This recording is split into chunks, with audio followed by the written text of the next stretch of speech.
Recordaréis, escobuleros, extrobuleros, que hace unas semanas Dani Gómez Aragonés y Gonzalo Rodríguez nos desgranaron los pasos del mito del héroe aquí en la Escóbula de la Brújula, en un programa especial de 2 horas dedicado a todo ese camino, y que mencionaron también algunas películas como buenos ejemplos de historias a considerar.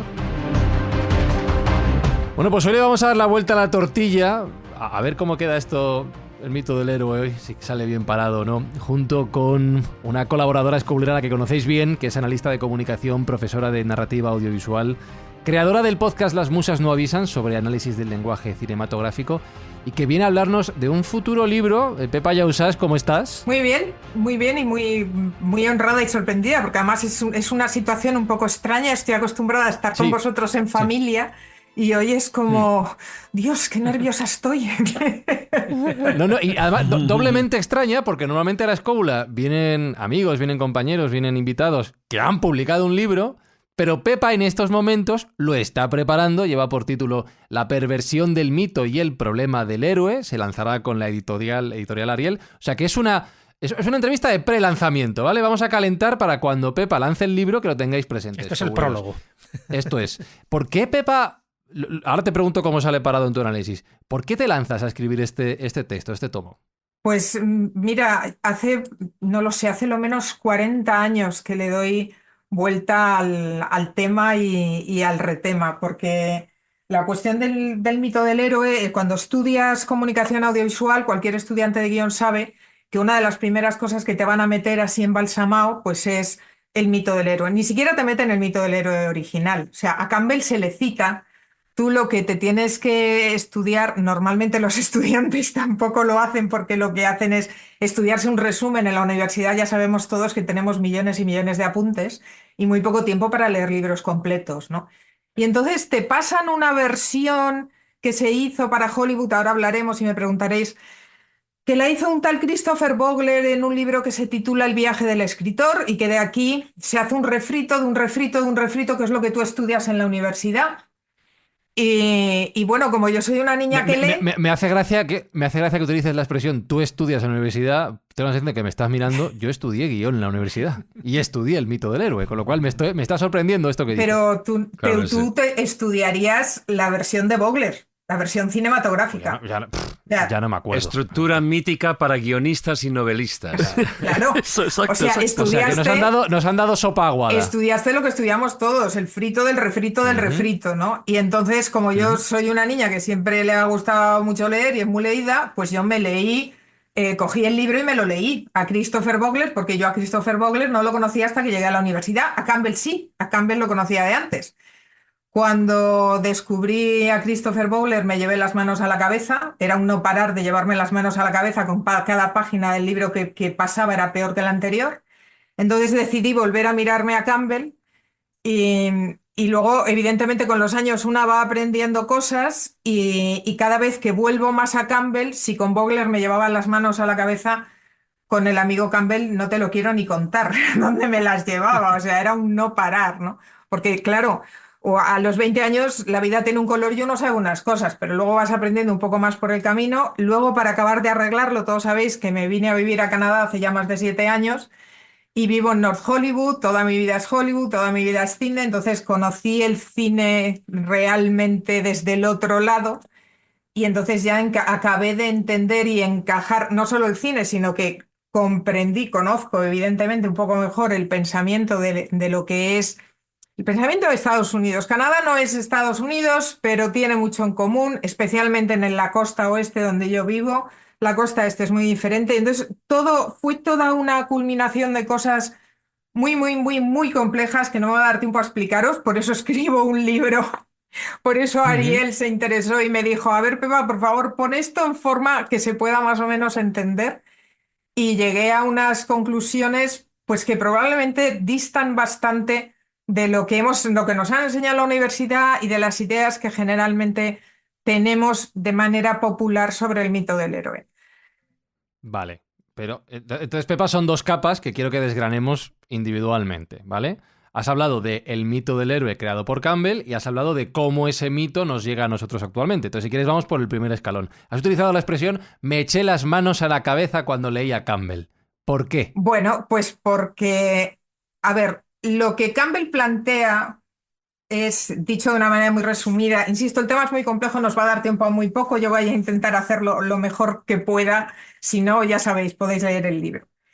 Lo que Campbell hace es Podréis, en un una... futuro, podréis. Sí.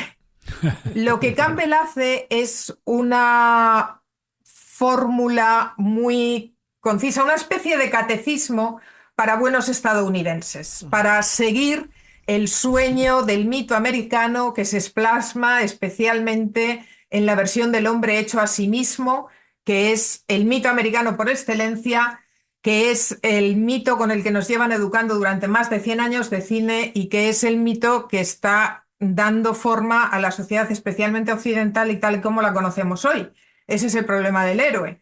El problema del héroe, para entenderlo, pues yo os recomendaría que leyeseis a autores libros como La sociedad del cansancio de Hahn, por ejemplo, o La sociedad líquida de Bauman, o otro libro que hay por ahí muy interesante que se titula El siglo de la soledad, este subjetivismo absoluto en el que vivimos, esta imperancia del individuo por encima de todo, estas sociedades completamente atomizadas hacia las que nos dirigimos, son el resultado de la educación del soft power, del poder blando de Hollywood, con el que Estados Unidos nos ha estado educando durante más de 100 años. Y que Campbell lo que hizo fue pues plasmarlo en una especie de catecismo al que él llama el mito del héroe, con el que él pretende una serie de cosas que no son tales cosas, pero que en realidad lo que sí es y lo que sí camufla es esta especie de catecismo para seguir los pasos del hombre hecho a sí mismo, del sueño americano, de esta concepción de la vida puramente estadounidense. Esto es lo que Campbell hace y esto es lo que es el mito del héroe, básicamente. No sé si habéis entendido Ala. nada de lo que he dicho. Sí, sí, sí. No, perfectamente, sí, sí. Pero Campbell copia a alguien, se lo inventa, porque al final, si tú analizas un poco la filosofía o lo que pretende Campbell, tampoco es tan original. Esto ya se hablaba ya en el siglo XIX, que había una serie de estructura temática, que había unos argumentos que eran muy similares y que había como unos pasos que eran muy comunes en muchos relatos, mitos y leyendas. O sea, yo creo que lo que hace Campbell es, bueno, llevarlo a su terreno, estructurarlo en 17 pasos, que luego Vogler los refleja en 12. Sí. Lo reduce, pero que yo creo que no es nada original. Otra cosa es que luego se aprovechara, en fin, pues eso es lo que tú dices, el mito americano del hágase usted mismo y que usted puede conseguir como héroe, ¿no? Pues prácticamente todo lo que se proponga. Pero ¿tú qué crees? ¿Que es una idea original suya o que realmente copió esa idea pues a otro tipo de autores, por ejemplo, antropólogos del siglo XIX? A ver, la cuestión es muy complicada porque aquí se mezclan muchas cosas. Uno de los primeros problemas que uno enfrenta como estudioso al enfrentarse a un estudio académico riguroso, serio, de la figura de Campbell y del mito del héroe que él hace y que él construye, es que lo que realmente hay que diferenciar, antes Fran decía, aquí hay dos terrenos, no, aquí hay muchos terrenos. El primer, Bueno, sí, digo para simplificar, claro. El primer problema que nos enfrentamos es que Campbell, en realidad, es una figura de culto pop, de la cultura pop. O sea, el Campbell que popularmente se conoce y el mito del héroe es el resultado de la cultura pop, una cultura que hay que entender el momento, sobre todo el contexto. Porque uno de los problemas que yo me encuentro normalmente cuando la gente habla de Campbell es la falta de contexto. Muchos de vosotros aquí sois escritores, Carlos es un gran historiador y sabe cuán importante es el contexto, contextualizar las cosas. En el momento en que las cosas se sacan de contexto, pierden su sentido original y lo que estás haciendo es reinventarte el sentido.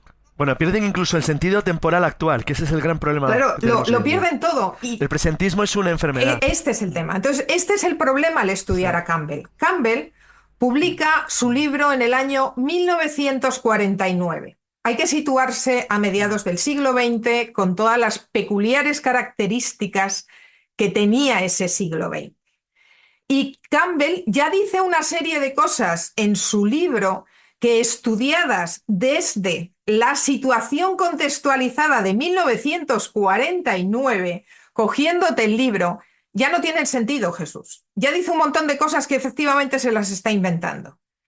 Pero es que pensemos que este libro que escribe Campbell pasa poco menos que sin pena ni gloria hasta que llegan los años 80. hasta que en 1977 George Lucas estrena La Guerra de las Galaxias y después, unos años después, empieza a hablar y empieza a hacer publicidad de Campbell. Y entonces Campbell salta a la fama. Y entonces el mito de Campbell se populariza y entonces todo el mundo quiere sumarse al éxito de la Guerra de las Galaxias. Pero todo esto, para poder entender el fenómeno de Campbell, hay que entenderlo, hay que entender la historia del siglo XX, hay que entender la historia del siglo XIX, como tú muy bien dices, hay que entender de dónde parten estas raíces, hay que conocer a Jung, hay que conocer a Freud, hay que conocer la filosofía de la época. Quiero decir, el problema de Campbell es que cuando hablamos de Campbell, hablamos de unas líneas sacadas de la cultura popular que, bueno, pues son eso, cultura popular, pero que desde un punto de vista académico no tienen sentido, no se sostienen. Campbell nunca fue especialmente aceptado ni reconocido por la academia, nunca. Pues ¿por qué? Pues porque no era así, no había lugar. Lo que hace de Campbell es el que George Lucas lo popularice. A partir Es de decir, ahí, la maquinaria cinematográfica. totalmente, ¿eh? Y lo que va detrás, que lo arrastra de una manera brutal. Totalmente. Dejadme un segundo que Juani que lleva un rato queriendo hablar, Pepa, y vuelvo con él a partir de ahí. Yo, Pepa, tengo la teoría, no sé si estarás de acuerdo con ella o ni siquiera si sabrás de quién estoy hablando, porque a lo mejor estoy dando por sentado que lo conoces. Pero a mí me parece que Campbell hace una reinterpretación del mito y crimen en la sociedad salvaje de Bronislaw Malinowski y de algunos otros antropólogos que estuvieron trabajando a finales del XIX. En concreto, Malinowski ya tiene muchos elementos en cuanto a lo que es el mito del héroe, que luego van a aparecer en Campbell. O sea, como que realmente es una reinterpretación que hace Campbell, pero muy torticera, por decirlo de alguna manera. Hombre, a ver, tú sabes que cualquiera que escribe un libro, evidentemente, trata de formarse y hace una reinterpretación de otros libros, sobre todo cuando se trata de cosas tan abstractas como el pensamiento y como cosas, pues, que, como en este caso, rayan más en la filosofía, si quieres, quiero decir que es una opinión. Pero lo que de verdad Campbell hace es estipular el camino que debe seguir todo buen estadounidense. Es decir, lo que hace es reunir, darle forma a todo ese pensamiento protestante que Max Weber explica cómo se fusiona con el capitalismo y cómo da Eso sí que es surgimiento. importante, eso último. Pues eso es lo que hace Campbell. Eso es lo que hace Campbell. Sí. Y eso para los Es el mundo del éxito, Claro, realmente te transporta el antiguo héroe al éxito moderno. Es exactamente esto, pero ni siquiera transporta al antiguo héroe. Lo que hace es No le hace falta, crea uno nuevo. recoger Sí, el exacto. pensamiento protestante. Campbell es estadounidense, de los pies a la Que el cabeza. éxito se logra en la vida en función de tus actos, efectivamente. De los pies a la cabeza, es completamente estadounidense. Y el problema del héroe, del que yo hablo, es que nos está convirtiendo a todos a esta filosofía capitalista. A través de esto se están erosionando completamente el resto de culturas, estamos siendo erosionadas, pero porque nos presentamos voluntarias, que ese es el drama, a ser erosionadas, y además están reeducándonos para un sistema de vida productivo, porque parece ser que hoy en día, pues el sentido de la vida es producir. Entonces, si el sentido de la vida hoy en día es producir y es tener éxito desde el punto de vista estadounidense, que es el del capital. Entonces, ¿qué significa tener éxito? Tener muchos followers y ganar mucha pasta. Y ya está. Y este es el sentido de la vida. El problema es que esto no le da sentido a la vida. Ese es el grave problema. Y evidentemente nos estamos metiendo en una situación, en una manera de vivir en la que cada día vamos a tener más y más problemas, porque lo que no tenemos es sentido. Y el ser humano es un animal de sentido. El ser humano necesita darle sentido a la vida. ¿Por qué una cuestión mística? No, porque es como funciona el cerebro humano. El cerebro humano funciona buscando sentidos y significados. Y a través de seguir el mito del héroe, lo que hacemos es perder todos los sentidos, todos los significados y, lo peor de todo, perder la cultura propia. Porque no vivimos una situación de globalización, esa palabra mágica que tanto nos gusta a todos y que está tan de moda. No vivimos una situación de globalización. Vivimos una situación de homogeneización, en que todo tiende a ser homogéneo. ¿Y quién reparte el bacalao? Estados Unidos, las grandes corporaciones, solo nos faltaba Internet y la inteligencia artificial para que nos acaben de educar. Entonces, las grandes corporaciones a través de Internet y más de 100 años de cine que no empiezan con Star Wars, que empiezan en 1864 y desde el 64 nos llevan educando para construir esta sociedad desequilibrada, atomizada y sin sentido en la que vivimos y de la que ya veremos cómo salimos. Pero Pepa, hay que saber leer entre líneas porque esto ha pasado en todos los imperios. Sí, de verdad. Tú imagínate la expansión del Imperio Romano, cómo aplasta la cultura Totalmente. celta, la cultura prerromana, impone sus dioses. Ya. Y entonces, a mí no me asusta esto porque yo soy consciente de Pero fíjate, Marcos, tengo un es que es lo mismo, es muy discurso, yo parecido tengo en un este tema. discurso. No los romanos no imponen de una manera como se dice. Ellos imponen su voluntad política, sangre y fuego, pero no sus ideas. Dejan que entren lentamente. Eso Cogen es. los panteones indígenas, los absorben, Exactamente. los mezclan, que es Te más lo o van menos lo que hace metiendo- Estados te lo Unidos. van metiendo entre líneas. Además, la Exacto. cultura esta de la que se refiere Pepa, pues eso yo lo veo en el reflejo en todos los cómics de Marvel, también lo veo en la Sí. cultura beat, en el viaje. Fíjate, en el viaje que hacían los de la generación Beat para encontrarse a sí mismo, que es incluso un viaje de, bueno, vamos a cogernos un coche, recorrer las distancias alucinantes de Estados Unidos, que son carreteras y carreteras, ¿para qué? Y yo lo leía eso y yo decía, bueno, esto es un viaje sin sentido. Y ahí yo veo un parangón que te lo van metiendo poquito a poco, y claro, nosotros tenemos otro, bueno, hay que ser bastante entero para no comulgar con todo eso, pero al final te cala y estás hablando ese mismo idioma, ¿no? Muchas veces esto se refleja en las series de Netflix, ¿no? Las series de Netflix están imbuidas por todo esto que decís y basta para decir, vale, series españolas, y de repente coges Brigada a Costa del Sol con no sé si lo habéis visto, es un lenguaje absolutamente español, o sea, es absolutamente andaluz, y cómo eso sucedía, toda esa serie de, bueno, pues la policía, la brigada, el narcotráfico que empezaba en el sur de España con todo lo que se traía de Marruecos, etcétera, y dices, jolín, qué diferencia de cómo se cuenta esto a True Detective o a cualquier serie de Netflix estadounidense. Sí, pero hay una parte que está en contra de todo esto. No sé qué es lo que opinará Pepa, que es también los movimientos contraculturales que suceden en la América de alguna Exacto. manera de aquellos años. Por ejemplo, unidísimo. en el caso de Jack Kerouac, que es un movimiento absolutamente Está Eso lo acabo de decir, la contracultural. Es que lo que dice generación Marcos, está unidísimo, está unidísimo. Sí, Pero Allen Ginsberg. Allen Ginsberg, claro. Exacto, claro. Sí, era muy top. Timothy Leary. El pipi. mira, hay dos cosas, Marcos. Una, yo no vivo en el Imperio Romano, vivo en este. Por lo tanto, creo que tiene sentido que yo reflexione sobre la vida y el mundo que me ha tocado vivir, porque con el Imperio Romano no puedo hacer nada más que estudiarlo. Pero dos, el libro se titula La perversión del mito. Claro, y la primera pregunta que habría que hacerme es, ¿por qué perversión? ¿Qué es lo que quieres decir con perversión?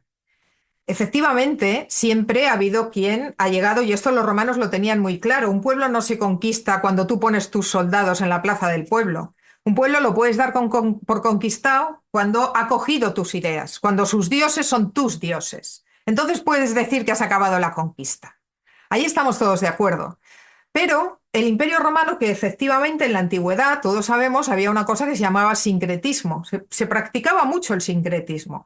Yo cojo este cacho de este dios, este de aquel, lo cojo, lo mezclo. Pero aún así, incluso cuando yo cogía tus dioses, seguíamos teniendo dioses. Los mitos seguían teniendo sentido. Hasta hace 3 días, hasta la llegada del capitalismo, los mitos ordenaban y organizaban y le daban sentido a la sociedad y a la vida. Otra cosa es que ese tipo de orden nos gustase más o menos. Pero hoy en día vivimos en la sociedad simulacro que definió Baudrillard. Vivimos en el vacío más absoluto, porque el sentido del mito hoy no es más que uno, producir dinero. O sea, lo que hace Hollywood con cualquier mito que coge es convertirlo en merchandising. Los mitos ya no tienen sentido y Internet patillazo. lo que ha conseguido es erosionar el sentido de cualquier mito. Los mitos hoy en día son moneda de cambio. Pero ya no son organizadores, ya no son dadores Pero de son sentido. nuevos mitos, ¿no? Vale, se han cargado los mitos clásicos, pero está creando nuevos mitos al final. No, O sea, que no, no los sustituir nuevos, unos dioses por otros. los nuevos mitos, el único objetivo que tienen es producir dinero, Jesús. No hay más. Sí, pero pero hay, eso, pero hay eso, nuevos mitos, a eso me refiero. con el transcurrir de los años, es decir, es que igual no tenemos la perspectiva actual. O sea, sí que tenemos la perspectiva de la época romana, sí que tenemos la perspectiva de la colonización, sí que tenemos todas esas perspectivas y de esos sincretismos que hubo en esos momentos, ¿no? Por ejemplo, en Centroamérica. Pero a día de hoy no tenemos esa visión de qué es lo que pasó a principios del siglo XXI, porque estamos en el ojo del huracán. Tendríamos que estar en el siglo XXII o a finales del siglo XXI para poder tener una perspectiva y poder ver que sí que están creando nuevos mitos y que se han cargado los otros. Es decir, han sustituido unos mitos por otros. Porque sí que hay un vacío. Puede haber un vacío también, yo qué sé, ese vacío no viene de ahora. O sea, ya cuando estamos hablando del existencialismo. Pero es que digamos, vacían unas cosas para poner otras. Esas otras sí que es cierto que tienen un componente económico, pero hay algo. No. El orden Para ti bajo no. el que vivimos hoy es el de la producción. Quiero decir, esto no lo digo yo, lo dicen los mayores filósofos de la filosofía contemporánea. O sea, el problema con el que se enfrenta la psicología, la sociología, la antropología, la filosofía de hoy en día es el vacío.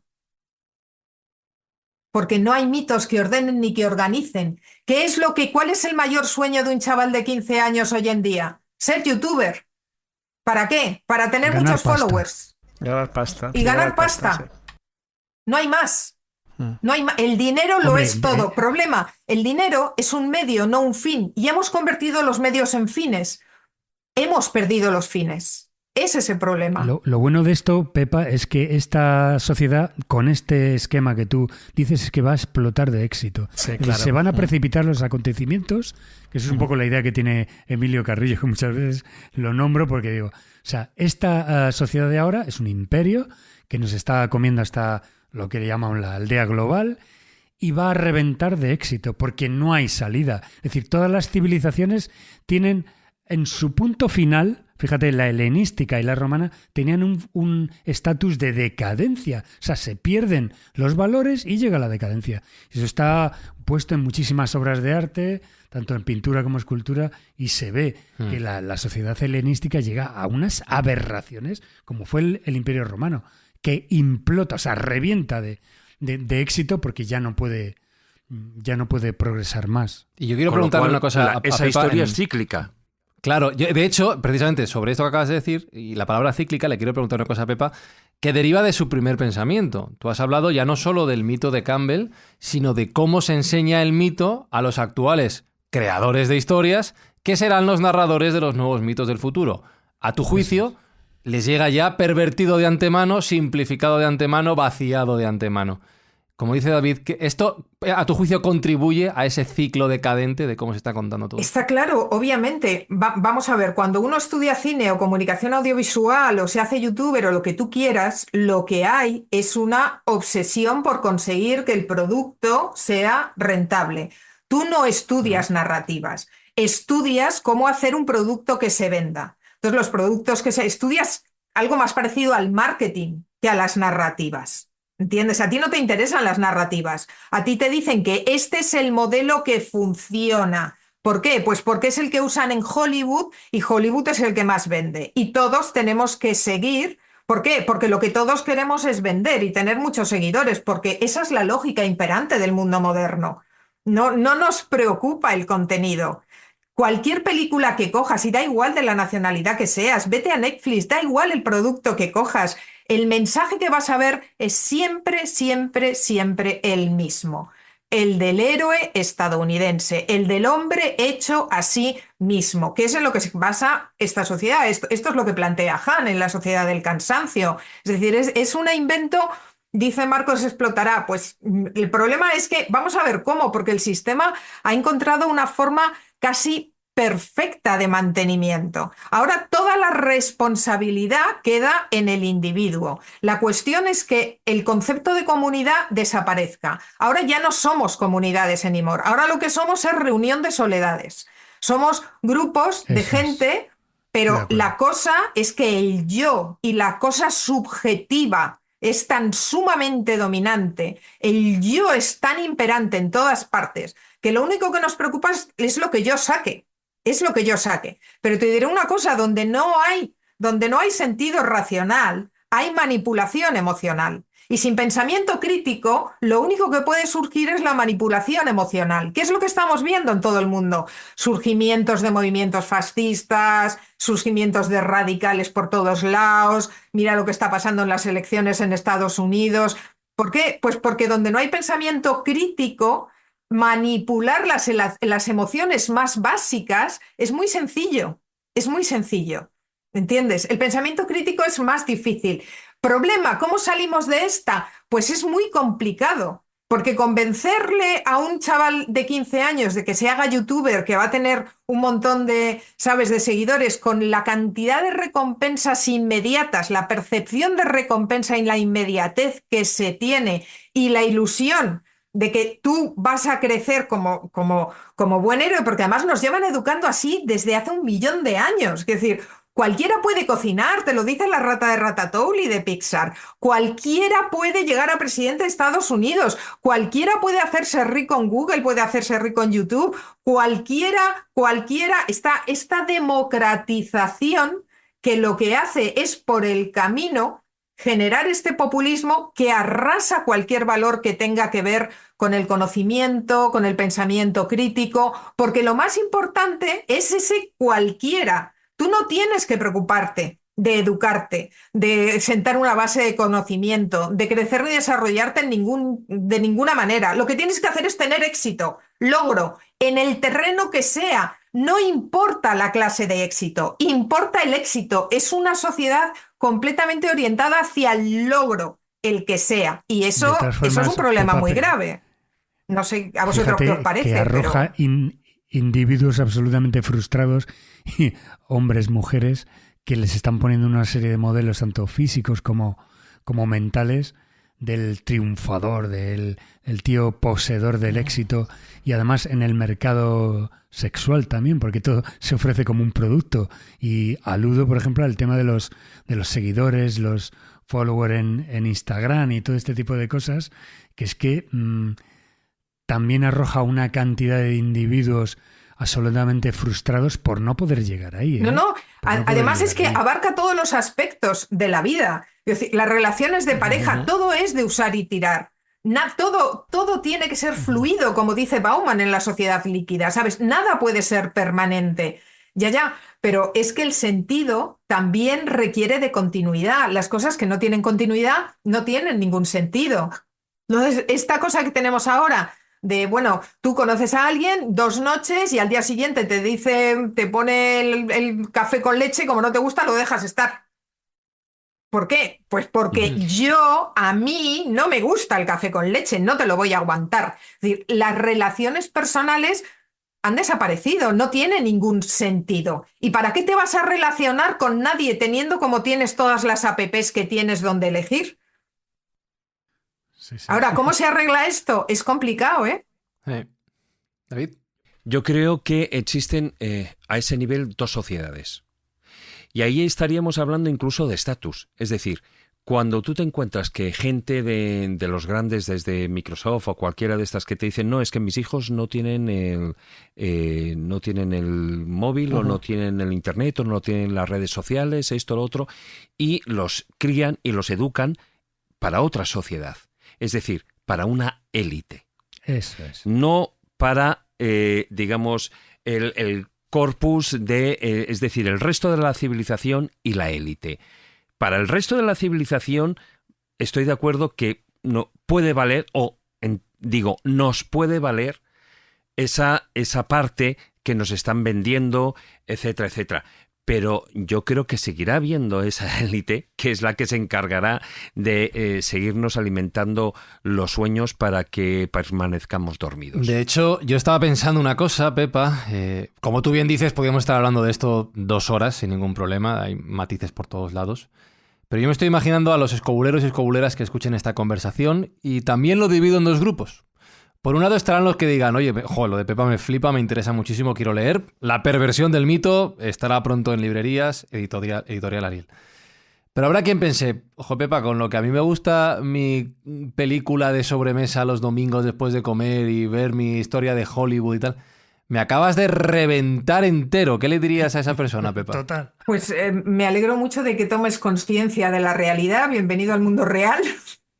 Esto es lo que hay. En el libro explico con tranquilidad cómo funcionan todas estas cosas, cómo operan y por qué uno de los graves problemas que tenemos, ahí es donde reside el soft power. Soft power significa el poder blando y sabéis que esto es un término que utilizamos desde que un señor, un político, un escritor y un señor muy influyente en Estados Unidos, pues escribió un libro con la sana intención de explicarle a los estadounidenses que hacía falta recuperar el poder y cómo se utiliza el poder blando que llevan utilizando siempre. Y el poder blando es aquel tipo de poder que no funciona de manera imperativa, pues que no ves, ¿no? Que tiene más que ver con la manipulación, con la persuasión y que se utiliza, que se basa sobre todo pues en Internet, en películas y demás. Esa es la cuestión, que hay una cosa a la que llamamos, muy mal llamada, industria cultural, industria del entretenimiento, y que bajo la capa del entretenimiento le quitamos toda importancia, porque como es entretenimiento, o sea, todos los que estamos aquí hemos estudiado en algún momento de la vida cuestiones de mitología, de narrativa, sabemos lo importantes que son las narrativas. Utilizamos las narrativas para socializar a nuestros hijos. Pero, en cambio, no nos parece que lo que pasa, lo que le llega a nuestros hijos ni a nosotros mismos a través de una película sea una narrativa. Es entretenimiento que no tiene importancia. Porque no sabemos tampoco cómo funciona el cerebro humano y cómo se aprenden los mensajes. Mensajes que además te repiten machaconamente una y otra y otra y otra vez desde la más tierna infancia. Y el mensaje es absolutamente el mismo y es solo uno. Y es que en la vida no hay más que una cosa y tú tienes la obligación legal, moral, social y religiosa de triunfar. Y solo hay 2 opciones, el éxito o el fracaso.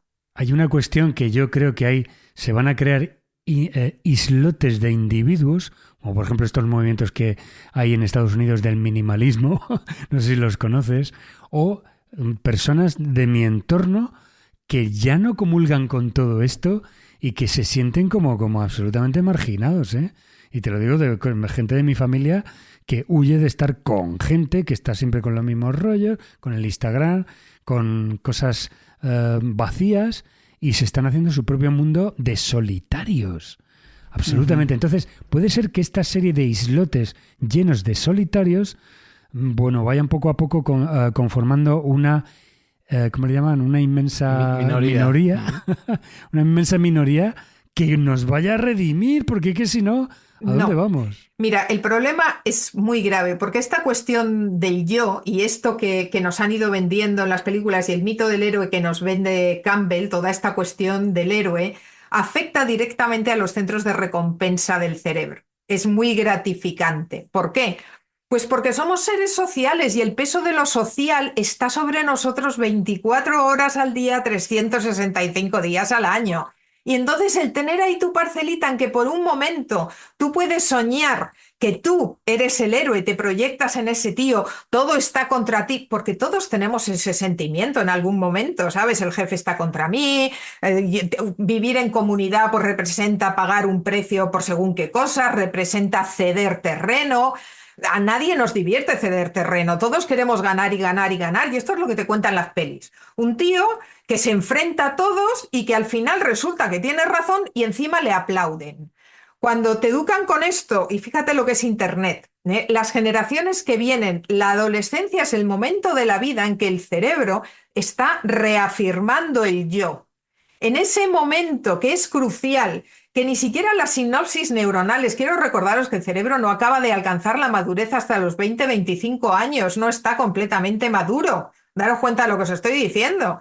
En todos esos años, a ti te están diciendo, no, si yo y lo que tú piensas y tú y lo que tú quieres, y además todo lo que necesitas es tu voluntad para salir para adelante. Porque las circunstancias no importan, porque ese es el truco, como decía David hace un momento. El truco está en que mientras tú tienes la ilusión en que tú puedes, yes, you can hacer lo que tú quieras y llegar donde tú quieras, no pones el acento, no te paras a reflexionar ni a hacer un pensamiento crítico de los problemas estructurales que tiene una sociedad. No piensas que tenemos que vivir en sociedad y que la sociedad y la comunidad, sí, yo pago un precio, pero también al mismo tiempo la sociedad me repercute positivamente. Pero si el único responsable de que yo esté bien o mal soy yo no me voy a preocupar de la sociedad. ¿Entiendes? Y si tengo 15 años o 20 y la perspectiva que me estás ofreciendo, regalando y reafirmando constantemente es la del yo, ¿cómo crees tú que vamos a formar comunidades ni sociedades en el futuro? Por lo que estás contando, Pepa, estás dando una masterclass de cómo se manipula al ser humano, que no es algo de ahora, sino de siempre, que es formar parte de una narrativa donde te impone una serie de valores, bien religiosos o bien políticos, para que pienses correctamente, porque si no te sales del redil y por lo tanto te conviertes en una oveja negra. Y el cine, evidentemente, es uno de esos instrumentos muy fácil para educar, para aleccionar y para manipular no solo las mentes, sino también las ideologías. En eso estamos totalmente de acuerdo. Y lo que hace Campbell, según te tengo entendido, es eso, es un poco ir al rebufo de algo que ya se venía haciendo y que luego se utiliza de forma torticera, pues precisamente para eso, para hacer creer al ser humano que lo puede todo, cuando efectivamente se ha comprobado que no todo el mundo es capaz de hacer todo. Pero sabiendo todo esto, lo que acabas de contar me parece perfecto y preciso. Si sabemos que nos están manipulando, que utilizan el cine para ello, ¿cómo salimos de este laberinto? ¿Cómo salimos de esta especie de círculo vicioso? Ah, amigo mío, pues eso es muy difícil, muy difícil. Por eso le decía antes a Marcos que el sistema ha encontrado una manera casi perfecta de perpetuarse. Pero siempre hay flecos. Bueno, ¿Cuáles son esa los es la flecos? Tú que has esperanza, esa es la tú lo has estudiado, esperanza ¿eh? y eso es lo que te digo, la filosofía contemporánea y muchísimos críticos, yo no soy la única, hay muchísimos grandes pensadores que están poniendo esto encima de la mesa, pero lo llevan poniendo, a ver, Baudrillard, en la sociedad del simulacro es de los años 60. Es decir, hace mucho tiempo que esto se está diciendo. La sociedad del cansancio ya tiene, no me acuerdo si es del 2010, es decir, hay mucho crítico que está poniendo esto encima de la mesa. Ahora bien, ¿quién escucha? Eso ya es otra cuestión. ¿Esto cómo se arregla? Desarrollando el pensamiento crítico. ¿Cómo se desarrolla el pensamiento crítico? Con conocimiento. El problema del conocimiento, Jesús, es que tú lo sabes, es lento, es trabajoso, es costoso. ¿Cómo se arregla todo esto? Con serenidad. Vivimos en una sociedad en que la prisa lo es todo, nos convencen a través de Google y de la televisión cada día. Las cosas tienen que ser rápidas y tienen que ser emocionantes porque somos todos adictos a la intensidad.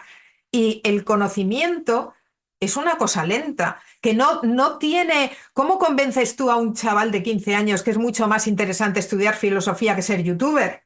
Con la repercusión, con la inmediatez de tener no sé cuántos followers. ¿Tú sabes el subidón que te da a ciertas edades tener no sé cuántos followers y que encima me estén pagando un dinero? Y mi pregunta es, sí, bueno, ahora igual es muy divertido hacer vídeos de no sé qué cosita. Y cuando llegues a los 40 y todo lo que puedas hacer es hacer vídeos de la misma cosita, ¿en qué va a consistir Pero tu así vida? se alimenta el ego. Claro. Correcto. Así se alimenta correcto. al ego. Este es el problema. Y este es el problema del que yo hablo del héroe. Este es el problema del héroe. Esta narrativa del héroe en la que además ya no es que la haga Hollywood, te digo, es que coge cualquier serie española, la que sea, y lo que hace es reproducir el mismo esquema. ¿Por qué? Pues porque yo lo que hago son películas y yo lo que quiero es vender mi producto, y para vender mi producto en el mercado internacional, a mí lo que Netflix me pide y me exige es que responda a los estándares americanos y déjate de puñetas, que yo no voy a salvar el mundo. Y en esa dinámica, poco a poco, nadie va a contracorriente. Nadie. Entonces, ¿qué? ¿4 que escribimos libros? ¿Escribir libros en el siglo XXI? ¿Estáis locos de escribir libros? Bueno, pero puede ser la chispa que encienda una llama. Y preguntaba a Jesús por los flecos del sistema. Yo te tengo que preguntar, Pepa, para terminar, no me puedo resistir. Estamos grabando esta conversación a un mes vista de entregar el texto del libro. ¿Cuántas páginas llevas y cuántas te quedan? ¿Cómo va el libro? Páginas llevo millones, pero esos millones no van a ir a imprenta, ni muchísimo menos. Pues porque... ¿Va a salir en español, por favor? Claro, a ver, la cosa de este tipo de trabajos es que lo que necesitas sobre todo es condensar estas ideas, ¿entiendes? Entonces, más que una cantidad de páginas, yo lo que quiero es que quede muy claro pues exactamente cómo funciona el sistema, cómo opera todo esto. Entonces, en el libro vais a encontrar muchas referencias a la neurología contemporánea, por ejemplo. Yo pues he estado leyendo muchísimo autores como Antonio Damasio, que es uno de los grandes neurólogos de este momento que trabaja en el MIT, a Barrett, a filósofos como los que os he citado, antropólogos, a mitólogos. He leído de todo y más. Quiero decir que aquí lo importante no va a ser el número de páginas, sino lo que os vais a encontrar. Por supuesto, Pepa. Pero de 700 páginas no baja, ¿verdad? Honestamente, espero que sí. Lo que creo, no lo sé, no las llevo. Lo que creo es que si hace falta que lo vuelva a explicar, pues luego puedo seguir escribiendo, suponiendo que a alguien le interese mínimamente lo que os escribo, ¿no? Pero ya se verá. De todas maneras, sí. Algún día si tenéis curiosidad y tiempo específicamente, ¿no? Porque yo os he empezado diciendo, es que incluso Campbell, cogido en el año 1949, ya no en los 80 cuando se hizo famoso, os contaré alguna anécdota antes de acabar de esas que le gustan al público, ¿no? Joseph Campbell tenía 73 años cuando se estrenó La Guerra de las Galaxias. Su libro había pasado hasta entonces sin pena ni gloria y hasta los años 80 no empezó a llamar la atención por La Guerra de las Galaxias. Es decir, es que no se puede hablar de Campbell sin hablar de La Guerra de las Galaxias. Está intrínsecamente unido. Y quiero contaros otra cosa de la que también hablaré en el libro, que es muy interesante porque tenéis que tener en cuenta que La Guerra de las Galaxias fue un fenómeno sin parangón en toda la historia del cine y probablemente del espectáculo de la humanidad. Pero lo que la mayoría de gente no sabe o ha olvidado, o algunos que lo saben lo han olvidado, es que no fue el primer fenómeno. No es el único fenómeno. En toda la historia de Hollywood ha habido 2 películas que han alcanzado esos niveles de repercusión mediática, de respuesta del público y económica. Y la primera, y creo que esto os va a parecer muy interesante, fue El nacimiento de una nación. Griffith, sí. El nacimiento de una nación, y no por razones precisamente poéticas, fue tan importante como La Guerra de las Galaxias. Pero esto es una cosa que normalmente se procura pasar por encima así, porque el nacimiento de una nación fue muy problemático, porque puso en evidencia, puso encima de la mesa lo que realmente era Estados Unidos. Entonces, cuando se habla del nacimiento de una nación, cuando tú has estudiado cine, ¿qué te han enseñado? Te han hablado de cámara, de planos de cámara, de cosas que Griffith le debemos a Griffith, de narrativa visual, que ni siquiera es verdad. Lo que en la universidad te han dicho que es una narrativa visual que le debemos a Griffith, se la debemos a Porter, no es ni siquiera de Griffith. Griffith la utilizó, pero no se la inventó. Pero políticamente es una película muy complicada, es muy jodido hablar del nacimiento de una nación. Así que pasa así un poco, la ponemos ahí discretamente y hablamos de La Guerra de las Galaxias, que aparentemente es una cosa muy discreta. Y quiero contaros otra cosa que tampoco seguramente no sabéis, y es que el propio Lucas ha dicho al principio, cuando le preguntaron, bueno, ¿y cómo lo has hecho para que nosotros podamos hacer lo que tú has hecho? Y dijo, bueno, pues me he leído unos cuantos libros, porque él venía de una generación de directores que venían de la universidad, y algunos de los que he leído son Campbell y las famosas enseñanzas de Don Juan.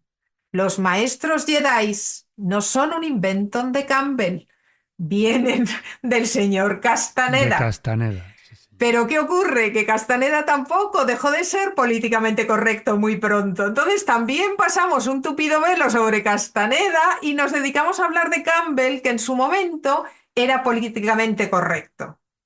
Quiero decir, habría mucha tela que cortar cuando hablamos del mito del héroe. Y yo lo único que quiero recomendaros para acabar es que seáis muy cuidadosos con un mito, que hay que cogerlo con pinzas y que tengáis en cuenta que no es más que un adoctrinamiento para seguir las pautas del hombre hecho a sí mismo y de cómo vivir en este mundo homogeneizado desde el punto de vista estadounidense hacia el que nos dirigimos a pasos agigantados. Pues Escobulandia, y bien dicho queda. Si escucháis esta charla antes de que se lance el libro, id a pre-reservar La perversión del mito de Pepa Llausàs, editado por Ariel. Y si resulta que caes en esta charla tiempo después, vete a comprar, que ya se habrá lanzado, La perversión del mito de Pepa Llausàs, editado por Ariel. Pepa, ha sido muy interesante escucharte, reflexionar contigo, y estoy seguro de que los escobuleros también lo habrán hecho. Y a ver qué tal funciona el libro. Mucha suerte con el proyecto. Ojalá, eso espero, porque creo que mucha suerte voy a necesitar, porque es un tipo de crítica académica, pero estoy segura que hay mucha gente a la que no le va a gustar, ¿eh? Desde luego a Hollywood no le va a gustar, y a los seguidores de Campbell tampoco les va a gustar. Estás baneada, Pepa. Tú no te preocupes, que estás cancelada ya. O sea, eso está ya hecho, así que ya, a partir de ahí, a vivir. Ok. Un abrazo, Pepa. Un abrazo. Muchas gracias, chicos. Chao.